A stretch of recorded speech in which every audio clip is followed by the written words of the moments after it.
Mahihirapan nang ibalik ang Black Sea Initiative ayon kay United Nations Chief Antonio Guterres. Kaya naman sa ngayon gumagamit ang Ukraine na ibang paraan upang makapaglabas ng kanilang mga produkto.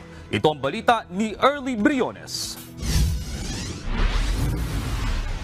Patuloy na lumalala ang global food crisis. Ito ay dahil isa ang Ukraine sa major grain exporters, habang ang Russia naman ay isang malaking supplier ng fertilizers sa mundo. Subalit dahil sa patuloy na giyera sa pagitan ng dalawang bansa, hindi madaling makakapaglabas ng produkto mula sa Ukraine ng ligtas. Kaya naman patuloy ang United Nations at Turkey sa pagsusulong ng Black Sea Grain Deal.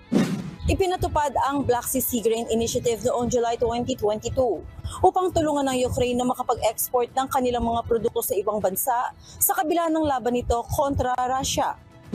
Subalit matapos lamang ang isang taon, umatras ang Russia sa kasunduan at inirereklamo na ang sarili nitong mga food products at fertilizer exports ay hindi rin madaling mailabas dahil sa mga sanctions na ipinataw sa bansa. Bagaman hindi napipigilan ang Russia sa food at fertilizer exports, mayroon naman itong restrictions pagdating sa payments, logistics at insurance. Sa ngayon, nagkaroon ang Ukraine ng temporary export corridor noong August upang makapag-export gamit ang alternatibong paraan. Dito, nakapag-export na ang Ukraine ng 700 metric tons ng trigo. Samantala, sa loob naman ng isang taon sa ilalim ng Black Sea Grain Deal, nakapag-export ang Ukraine ng nasa 33 million metric tons ng trigo.